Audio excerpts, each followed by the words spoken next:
Hey guys, I'm Phil Blanks. Welcome back to Let's Play Donkey Kong 94. We are nearing the end of the game here. World 7, Stage 7, I guess, according to the game there. The Iceberg. This is when I think the game gets somewhat difficult. One of the reasons why is because a lot of the levels in the Iceberg are all about patience, and you guys know how I am with patience, so... I think it's funny, I'm just like, oh man, I love puzzle games, and most puzzle games require patience and like looking things through, and I'm just like, nah, I like just brute forcing my way through things. I'm an idiot. This level's kind of cool. It teaches the whole, fire and ice thing. So once fire touches ice, it starts to melt. Has kind of a delayed reaction, which you can see allowed the second fireball to kind of continue following the first fireball. Now you just gotta kind of wait for the fire to come around and melt the rest of the ice. And that's basically this level. Probably the easier level in Iceberg. But usually the first level is, because I mean, it's just trying to teach you something. Throw you there. Carefully. Key. There we go. There we go. Easy enough. This is probably the world I'll take the most deaths in, I'm assuming. I think this is probably the hardest level. Hardest world. Next world is also fairly difficult, but it's the ice physics and the fire and the patience stuff that really gets to me in this one. Down here, there's a switch. Careful of the octopus there. The octopus can actually kill you. But it'll grapple you and kind of like stay on your head for a little while. And you can like knock it off a bit. And that's about it. You can't really swim very well with it on. Maybe it can kill you. I'm not 100% sure. Because I don't think you can drown in this game, so... Maybe you can? Don't think you can. I don't know. You're never really in water that long, so I doubt they'd make a drowning mechanic in a game where you're barely underwater. So you gotta be careful because you want to land on the iceberg thingies. Jump, so they kind of just sink while you're on them, and you don't want to go down. Because the second you go down, you cannot swim with the key. So that sucks. There's actually a level or two later on that's like about having the key underwater and kind of trying to get it places, even though you can't swim with it. Oh yeah, this level. This is different. This is the first level where the door is actually not a door. If you were paying attention where the help was coming from, you can see where the door kind of is. Watch out for penguins. Die, penguins. There we go. Easy level. It's really just teaching you the mechanic of, hey, there's fake doors, or not fake doors, but like hidden doors. Just kind of go here, go near the bottom. There you go. That's where the door is. There's a couple levels like that. They're not too common at all. So we're actually a third of the way through. This has been pretty easy. This level, yeah. So back when I was doing speedruns of this game, this is back when, like I said a few episodes ago, speedruns were a lot less competitive and hardcore, I guess, because they're not as easygoing as they used to be, I guess. And shit, that sucked. And a lot of games, longer games, would have segmented runs instead of like one sit-down playthrough. This is one of those I did a segmented run. Pretty much everything else that I ever did was all like full playthroughs, but I didn't really speedrun long games. This is definitely the longest game that I ever speedrun before. But each world kind of was its own segment, and the iceberg was the one I had to retry the most. The amount of deaths in the iceberg was just ridiculous. My end result was actually really good, but geez, I would hate to do a full-length speedrun of this game and just get to the iceberg and fail like right away, because I feel like that's what it would be. I'd have to practice the iceberg the most, because the smallest increment of the wrong way in a jump can just mean death in a lot of these levels. So. But whatever, I've got 99 lives, and it's so easy to get more. Like, I would be getting 5 lives here if I didn't already, like, have basically maximum already, so. And oh no, icicles. Who would have guessed that in a world made out of ice, there'd be icicles? Though they make good platforms, I mean, it makes sense. It's, again, another one of those things where I think they could have thought of a lot more levels with the mechanics they had than they were able to do. Because, like, no one wants to do, like, 20 levels in the iceberg, and 20 levels in Egypt, and 20 levels in the jungle.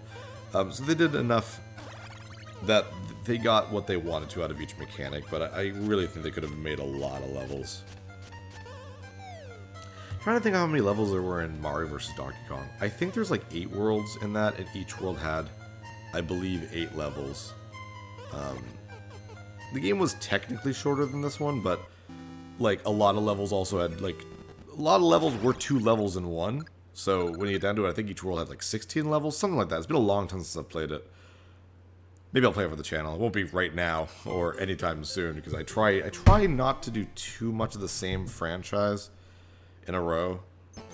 And I think last year was a pretty big one because I did Mario 64 and Mario Odyssey, and like I guess you could count Mario Kart, but I don't really. Oh, you can't kill the fires with the key. I did not know that. I need those flames to be in the middle there to break that ice. It's the only way I got to go up there. Ah, still not enough. I'll do that again. Yeah, I tried to do too many of the same game, like right off the bat, like all together. This year will be another. Ooh, I cannot believe I didn't die there. This year I'll have another one where it's There we go. Oh no, shit, I'm not paying attention. I need the platforms to go up. So I already did Mega Man X2 earlier this year, and I will be doing Mega Man 11 like as soon as it comes out. So 2 Mega Man games this year. I mean, Mega Man games are a little bit different because they're so short, you know what I mean? X games are a little bit longer, but I mean, when I did the Mega Man Legacy Collection 2 last year, like that was 4 games, the span of like, what, 12 episodes, something like that? It was not very long, so... The X games are a little bit longer, which is why I split them up into individual games instead of like doing a bunch of them all together. Mega Man 11, I'm not specifically expecting to be a long game, but I'd like to think it's more than just, here's 8 Robot Master levels and like then 4 Dr. Wily levels and then they call it a day. I have a bad feeling that's what they're gonna do, but that's gonna be really lazy if that's what they end up doing. Because I don't know, I feel like if you're gonna bring Mega Man back, you should do something a little bit more than that. Because like, it's gotten to a point, like with Mega Man 9 and 10, and even 8 and 7, when they came out, like, here's 8 Robot Masters and like, you know, a couple Dr. Wily levels. I'm like, but even Mega Man 3, 4, 5, and 6 had more levels than that, and those games came out like 25 years ago. So, I think it'd be really lazy if Mega Man 11 was just 8 Robot Masters and like 4 Dr. Wily levels. This is a different one. You grab the key here. I need the key for a moment down here because I want to take care of these squiddies. Boink. Boink. There we go. Don't need to take care of the well, no, I can't. I move them up there anyways. Don't worry about the fish. And, oh, yeah, these little, I guess, walruses? I don't know what they'd be. They're like the ladybugs. They can't actually hurt you. This is like a race against clock now. I need that platform to stay there. And the timer for those, like, make your own platform things stick around. They reset every time you use another one of those power-ups. I screwed this up. Crap, the squid did not get out of the way fast enough. Yeah, I messed up. Yeah, screw that. Oh, well, whatever. I'll go all the way back down. Excuse me. Yeah, so this whole level is just a cool idea. Because you reset the timer on all those platforms and stuff. It's very, very fun. Put that over there. It's kind of weird that the water is peach instead of blue. I don't know if that's just because, like, I don't know, maybe they weren't able to make the water the color, like, the opposite color of what Mario's face is. I don't know. I just find that really, really odd. But whatever, I mean, doesn't really matter. This bird looks cool, I guess. They did choose a nice light blue to it, but because there needs to be a peach-ish color for Mario's skin, you get weird ones like this, where it's like the background ice is blue and looks very pretty, but then, you know, you have the water is like this weird, like, just odd color, like a topaz or something. Very odd. But I mean, whatever. Davey Donkey Kong, stop jumping. Stop jumping. It's a fairly straightforward one. Like, that's just the conveyor belts in the water kind of make it slightly hard, but I mean, that's not a difficult one at all. This isn't as hard as I remember it being. Maybe I'm just, I don't know, maybe I'm better when I talk to you guys. I have no idea. I don't know. I talk about Mega Man for like a third of the episode, so what do I know? Oh, Mario, no, you should have just jumped. Well, at least you can swim. And it's not like the cold water hurts you or anything like that, so not really a big deal. So many lives I could be getting. So many times. Oh my gosh, so tired. I'm not tired. Just yawn at terrible moments. We got next. That was a fun one. I like these. I've kind of always liked the ones where like you start right at the door and you need just to get Mario to the end of the little area. It's usually sometimes very circular. It's all about getting the key and getting the key back. I've always liked those levels. I don't know why. Okay, if you're a walrus, right? That's a walrus. What were the little, like, rounder walruses that can't hurt you? Were those also walruses? Are they seals? I don't know, they're very round and cute, though. But they can't hurt you. These guys will hurt you. They'll chase after you. Well, not chase after you, but they'll see you and charge, basically. With their mouths agape, their tusks or whatever. They're like, bah! And then like, you kill them with a key. That is Phil's survival technique. Number 75. If you are in the Arctic and you find walruses attacking you, you throw a key at them. That's what you do. And then just make sure you get the key again before the key disappears so you can get in the door. Because if you're in the Arctic, you want to get to that door as soon as possible. It gets very cold in the Arctic. I'm being weird. So it's just iceberg. So do we go to the North Pole or the South Pole? I guess, considering we were in Africa, because we went to, you know, the desert and all that, I guess the closest thing would be the South Pole. Okay, anyone out there who is a arcticatologist? I don't know. Damn it, I screwed that up. Which, are walruses in both places? Are they in Antarctica? No, there was also a penguin. There were penguins. I think penguins only exist in Antarctica?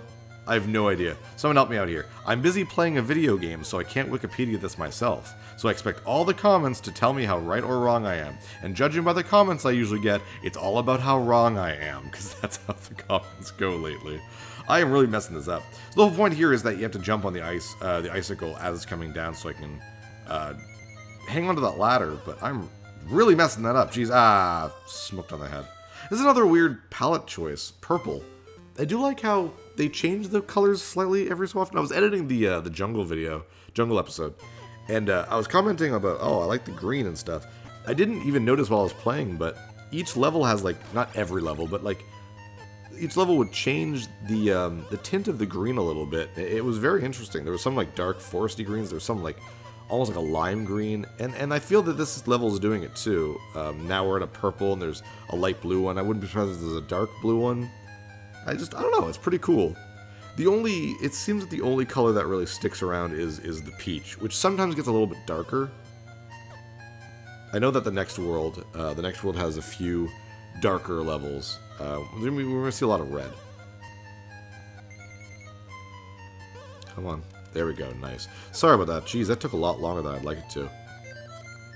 I like how there's clouds in the background below me, but then there's an iceberg and it starts up on the platform that I'm at. I know I've said this a billion times, but I love the backgrounds of this game.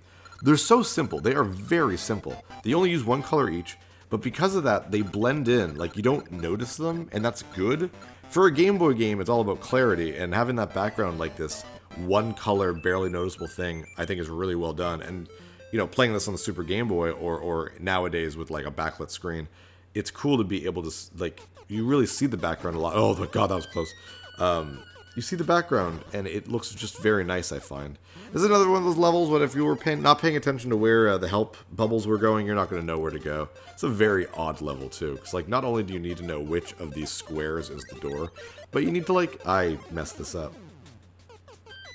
I've got to go back up there and get the switch. Or is that the switch up there? No. Yeah, because I can't go up there yet. Because I need to open the switch and let the door open so that the fire can melt it. Yeah, anyways, what was I saying? Yeah, you gotta, you not only do you need to, oh, there's no, oh shit, I see. Oh my god. This is one of those, I can climb up those. The platforms look so similar. So, like, the dark platform, because it uses peach as the dark color, it's not noticeable, I find, so you can go up there. Frig, I'm an idiot. Yeah, so not only do you need to know which of the blocks in the background is the door, but you also need to know, you also need to put the platform there, which is kind of cool. Not platform in the background. Did I say platform in the background? I meant like tile or something like that. Whatever. I'm crazy. I yawned and joked and said I wasn't tired, but I think maybe I am tired. I don't know. Similar to the other level, I think from the Egypt level, where you just kind of need to use these guys and climb to the top. It's pretty simple. Put you there. Watch out for fire. Cool. Can't believe that did not hit. And there we go. Start the timer again. I love how you can restart the timer. Then just climb the thing, and will I be able to grab the... I screwed this up. Ah, shit. Oh, well, at least I didn't lose the key. I mean, not that losing the key would have been that big a deal, but whatever. Just do this a little bit smarter. The platform itself, the horizontal platform is properly placed. It's where it should be. Yeah, I'll do this right here. Ah, shit. Was that... Nope. I'm stupid. Can I do this? Nope. I'm stupid. Well, start this one over again.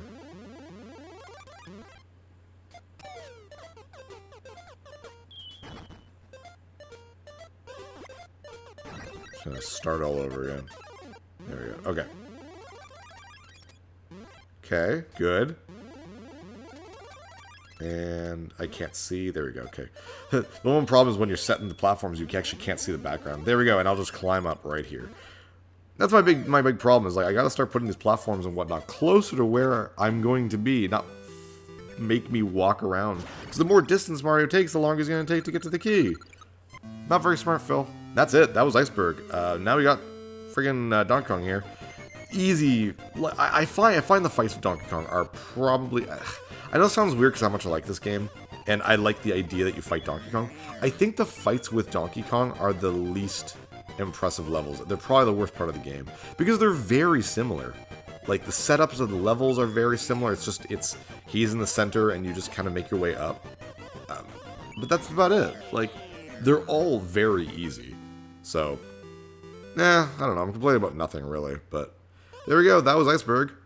On to another one of my favorite levels. I love the airplane level. I think the forest and the boat is really cool. So there's that, remember that lighthouse way back in the day that we were seeing? Like the end of World 3? There it is. And it's going to start becoming a much bigger role now. Because now that we are done the Iceberg, we're closing in on something. It looks like Donkey Kong he's had a method to his madness this whole time. He's not running away willy-nilly. He's running to something. And we're going to see what it is right now from the Iceberg to the Rocky Valley. I always call this the canyon, but I like the Rocky Valley. Really cool idea. I like how you can see the building, the tower that Donkey Kong is clearly running to. This is a very different world. I love the colors, though. Look at that. So instead of like a peach, it's like I don't know, it's like a darker beige, really. Looks good, though. I like it a lot.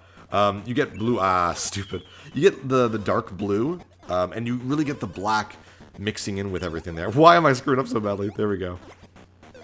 I really like the color scheme to this world. Very, very cool. There we go. And this is a fun little trick. So, throw the key up, right up through there. When I did a speedrun on this game, Arrow was like, I didn't even know you could do that. And I remember thinking, I'm still kind of thinking that, how else do you beat this level? Do most people put it where the purse is, that little opening, and then go and get it? Because I just always thought just to throw it up completely. If it goes up through one platform, it's going to go through all the platforms, I guess. So now we got more of a green look. I like that. See what I mean? This game thinks things out. I like it a lot. I like how much of it uses for the Super Game Boy as well, because a lot of these things you wouldn't see on the regular Game Boy. So, very, very cool. What was I talking about? Yeah, the Rocky Valley thing. So, I like the Rocky Valley as a world, and it's pretty clear that the last world is going to be that tower. Sorry if that's a spoiler, but it's pretty clear. I'm a little disappointed that, as weird as this sounds, I think a volcano or something like that would have been a really cool world in this game. And there are like 2 or 3 volcanic levels in this world, but mostly it's like waterfalls. This is really cool. If you want to beat this level fast, you can just climb, if you can mash your button way up here. But we're not going to do that. We're going to beat this level as it's intended and go all the way down. And then just make your way up on right up here in the middle. But I mean, you could just do what I did and it just makes it a little bit easier for you. Yeah, I like the Rocky Valley thing, and I like how this is actually a style of world that's been appearing in the new Super Mario Bros. Games. I don't know what they call them. I think it's just mountain, but that's not a world you used to see. Like, because I feel like the new Super Mario Bros. Games very much borrow their theming, their world theming from Mario 3 mostly. A little bit of Mario World, but weirdly enough, Mario World did not have a lot of level theming. It was very just here's Dinosaur World, and a lot of it was very similar. There's a forest shore, there's an underground world shore, but like, you know, it wasn't crazy different in all of its things. Mario 3 had the whole grassland, desert land, waterland, all that stuff. And New Super Mario Brothers. Sorry, I'm like little mumbling. The New Super Mario Brothers games borrow really heavily from that. Shit, right in the same spot. God damn it! I was hoping you would like. I guess it's the same time all the time. The timing. So if I do that exact same thing, it's probably just gonna do it again. I just want to grab one of the ropes. Huh. So I didn't even need to grab it. So I guess the timing is not the same every time. Anyways, so yeah, the new Super Mario Bros. Uses the world theming from Mario 3 very heavily, with like the first world being the grass-style world. There's a desert world, there's a sea world. Though they did add the idea of a jungle world, which has like poisonous marshes, which are always my least favorite worlds. I don't know why. There's the Sky World, which I've always loved Sky Worlds, but they added like a mountain world, and I love them. It's like a cliff, rocky canyon world, and I adore it. It's one of my favorite new theming things from, I say new, but New Super Mario. Oh my god, that's such a big mouthful for a game series. New Super Mario Brothers started in 2006, which is, you know, almost 13 years ago, which is banana bonkers. Like, that's crazy how old it is now. Which is why I hate the name New Super Mario Brothers, because it's not new anymore. Like, friggin' hell.